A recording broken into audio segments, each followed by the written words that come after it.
I found a series of 4 articles, one just from a few hours ago, and the other, actually it's 3 articles. Two are from 2013, and I think the contrast will illuminate for you the real story going on in Venezuela.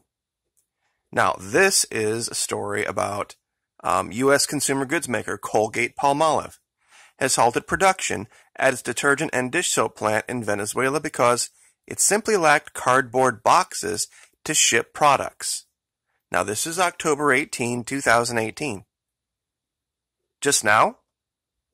Really? So the country's been socialist since, what, 99?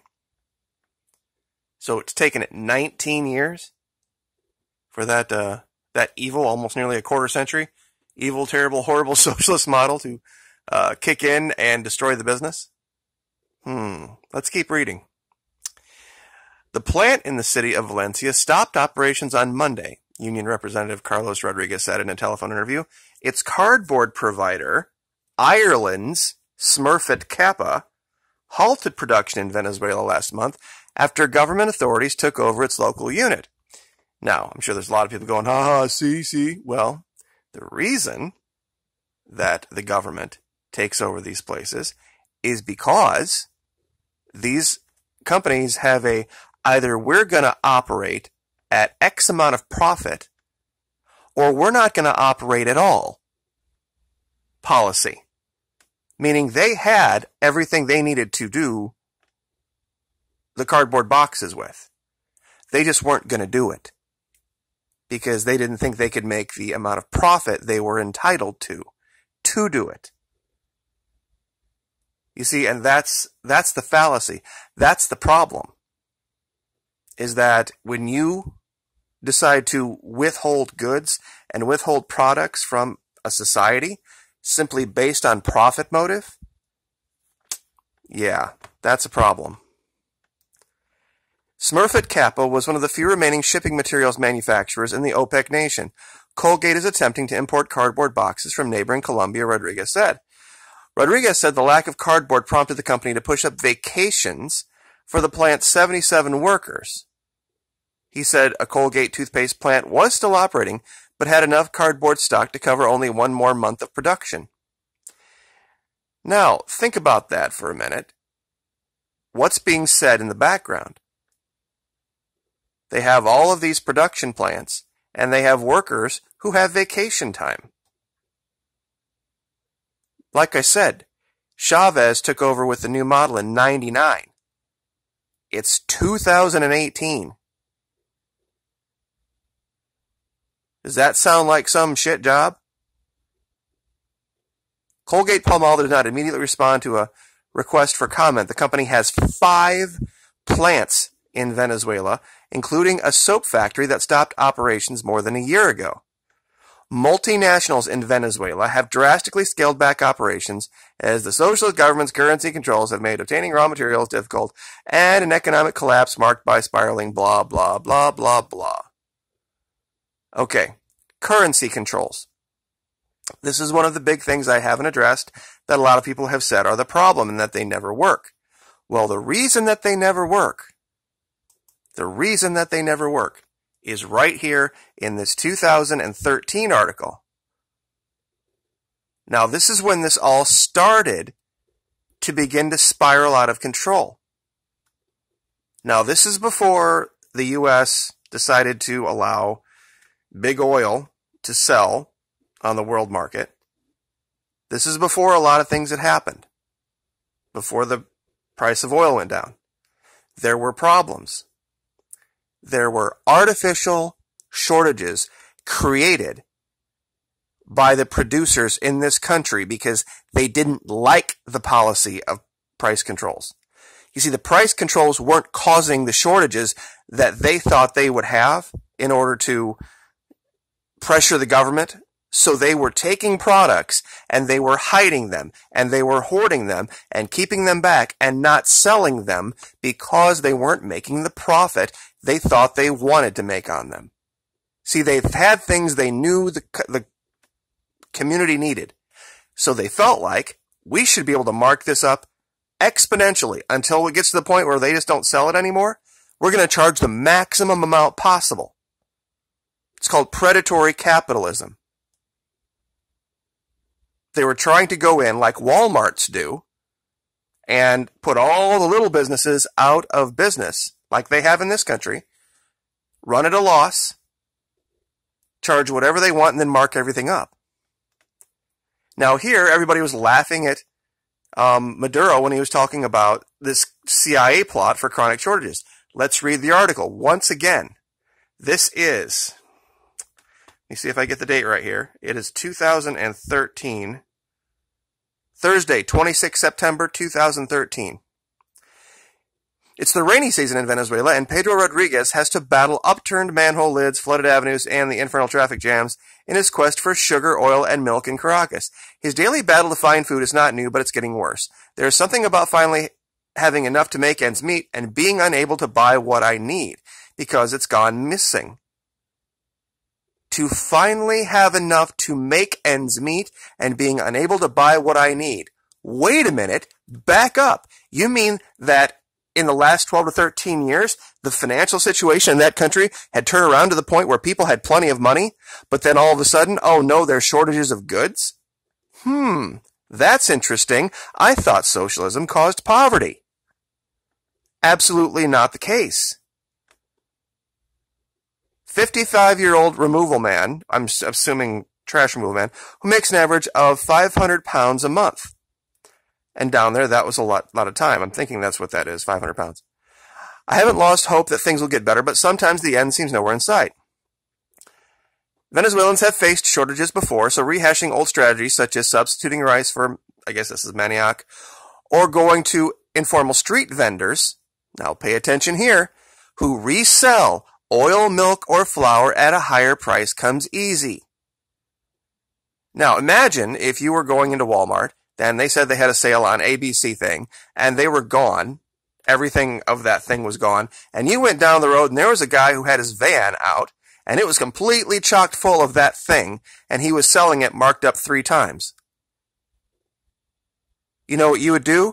You would call the police, or you would call Walmart, and our police would go out there and see if he had a license to be reselling things, and if not, he would be arrested. You don't think we live in a socialist country? Really? It's criminal to do that. You're not allowed to do that. Here's where it gets a lot better. This lady talks about how she has to wait a whole day for the sack of low-quality rice. I end up paying more at the resellers. In the end, all these price controls proved useless. In 2008, now this is 8. This is when everything was falling apart in our country. When there was another serious wave of food scarcity, most people blamed shop owners for hoarding food as a mechanism to exert pressure on the government's price controls, a measure that former President Hugo Chavez adopted as part of his self-styled socialist revolution.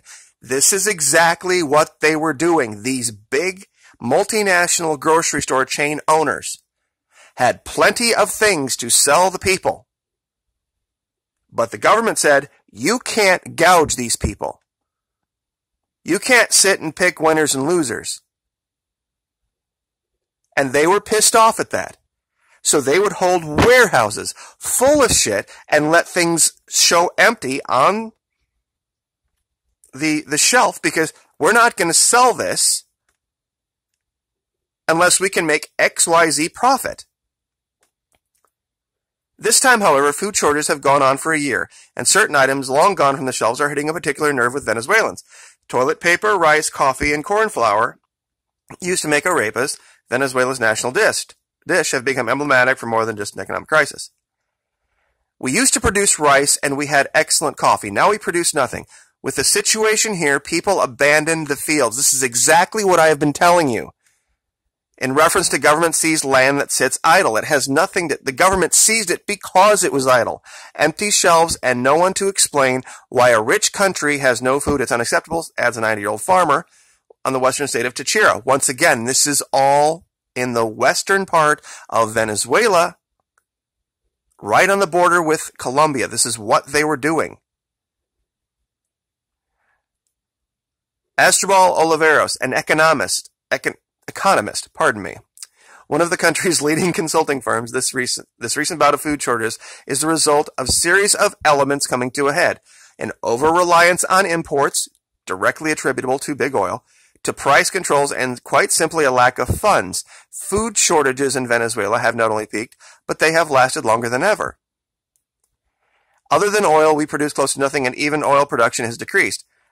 And this is something that I wish a lot of people would understand. This was 2013. Economies around the world were starting to slow. And the U.S. and Iraq and Saudi Arabia all put their foot on the accelerator and glutted the world market with oil, driving the price of oil down. Other than oil, we produce close to nothing, and even oil production has decreased. There is a lack of hard currency. And in a country that imports everything, this becomes more evident with food scarcity. A lack of hard currency. This is what I was telling you with those, not the map, but the other maps that showed these paramilitaries, these right-wing paramilitaries coming out of Colombia, going into Venezuela, buying up all of those goods, taking them back across the border into Colombia, opening up these black markets where they charged 10 times as much and only took bolivars. They were attempting to rip the hard currency out of the country, because that's what caused our Great Depression here in this country in the 20s. It was one of the leading factors in the Depression was the lack of hard currency. Now, for Oliveros, an additional cause for the shortage of basic food staples is the decrease in agricultural production resulting from seized companies and land expropriations. More than 3 million hectares were expropriated during 2004 to 2010 because they were setting fallow. It just took them that long to get people to work the lands. That and an overvalued exchange rate destroyed agriculture. Yes, the exchange rate absolutely did destroy agriculture. This is what happens to a lot of small countries, because their currency actually becomes overvalued very, very quickly. Things inside their country become very, very expensive. It's cheaper to import than it is to produce. That's a perverse model that kills off any productivity. All right. Scarcity index. I want to get down here to where they're talking about. Okay. But despite the severe scarcity, Venezuelans are not going hungry. This was 2013, not going hungry. The Food and Agriculture Organization has said that the Latin American nation more than halved malnutrition indices to less than 5% since Chavez came to power. And it gives partial credit to the government-run network of food distribution chains known as Mercal, which delivers subsidized food in shops across the country. We do that here, but you just don't see it. All of our major staples, corn, wheat, grain, soybean, sorghum, all of those things in our country, here in America, are subsidized by the government. And anything made with those things enjoys a lower price on the shelf because of it. Even soda, high fructose corn syrup, is cheaper because of the subsidies the U.S. government pays to its farmers.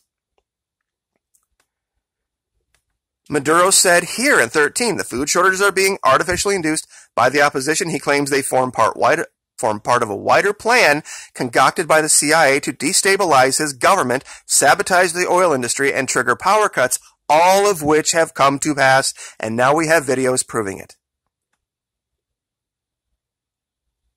During the reign of Hugo Chavez down here, this country went from one of the worst as far as starvation goes to one of the countries down there where it didn't even exist. And here, the UN congratulates Venezuela for reducing hunger. 17 June 2013.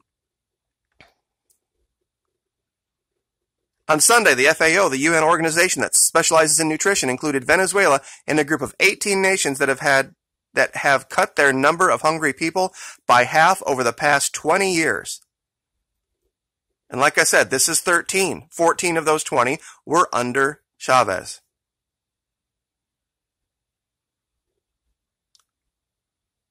In a statement published last week explaining the reasons for which Venezuela would be recognized for fighting against hunger, FAO said that Venezuela reduced the number of people suffering from malnutrition from 13.5% of the population in the years 1990 to 1992 to less than 5% of the population in 2010 to 2012. And why is that? Mercal, that network that we just talked about, sells goods for prices that can be up to 70% cheaper than the regular market price. And that pisses off the multinational grocery sellers. They hate this shit because they think that starvation should be something that you earn profit off of.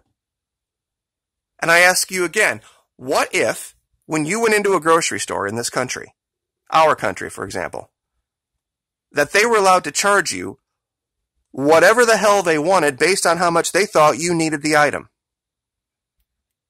And like I said, it is illegal in this country to go rent yourself a moving truck, go down to your local Sam's Club or Walmart if they're having a sale, buy up all of everything on the first day and go 3 blocks down the road, put up a sign that says this thing 3 times as expensive. The police will be there very quickly, and you will be shut down because you need a license to do that. And if you don't, once you have the license and all this kind of stuff, you can't do that. That's illegal. But that's what exactly was going on in Venezuela. Resellers, black markets. So, anyway, 17 minutes. I will link these articles so that you can read them for yourself from 2013 and 2018, but it shows a great contrast of what the real problem was. So, like, share, subscribe.